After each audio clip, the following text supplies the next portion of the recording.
Il était une fois Hypnos. Il était une fois un dieu qui marchait sans bruit, les paupières mi-closes, et qui veillait sur les nuits des hommes. Ce dieu s'appelait Hypnos. Il n'aimait pas les cris, les éclats ou la lumière. Il avançait lentement avec des gestes lents comme le vent du soir. Car Hypnos était le dieu du sommeil. Il vivait loin du tumulte des dieux de l'Olympe, très loin, dans une grotte secrète, là où le soleil ne pénétrait jamais. Même Hélios, le dieu du jour, n'osait pas s'approcher de sa demeure. Il y régnait une paix étrange, douce comme celle qu'on ressent juste avant de s'endormir. Autour de lui, le silence. Pas d'aboiement de chien, pas de chant d'oiseaux. Juste le murmure d'un fleuve magique qui faisait oublier tous les soucis. Hypnos était le fils de Nyx, la nuit noire, et le frère jumeau de Thanatos, la mort douce et paisible. Ils se ressemblaient comme deux gouttes d'eau, mais là où Thanatos arrêtait la vie, Hypnos, lui, l'apaisait.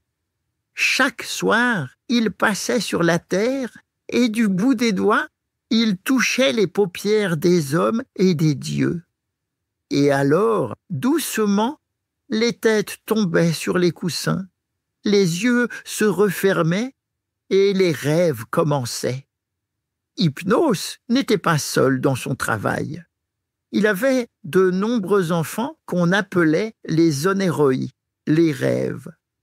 Parmi eux, il y avait Morphée, que tu connais peut-être déjà. C'était lui qui créait les rêves les plus vrais, les plus vivants, ceux où tu vois des visages familiers et des paysages magiques. Mais attention, tous les rêves n'étaient pas doux. Certains des enfants d'Hypnos apportaient des cauchemars, car dans le sommeil aussi, il faut parfois affronter ses peurs. Parfois, Hypnos aidait les dieux eux-mêmes. On raconte qu'un jour, Héra, la reine de l'Olympe, voulut endormir son mari, le grand Zeus. Mais endormir le roi des dieux n'était pas chose facile. Elle demanda de l'aide à Hypnos. Hypnos hésita. La dernière fois qu'il avait osé plonger Zeus dans le sommeil, le dieu s'était réveillé furieux et avait failli le foudroyer. Mais cette fois, il accepta à condition qu'Héra lui offre une belle récompense. Alors, Hypnos monta jusqu'au ciel, s'approcha doucement de Zeus et souffla sur ses yeux. Le roi des dieux tomba dans un profond sommeil. Et pendant ce temps, les autres dieux firent ce qu'ils avaient à faire, sans être interrompus par ses colères. Quand Zeus se réveilla, il ne comprit rien, et Hypnos, déjà loin, était retourné à sa grotte d'ombre et de silence.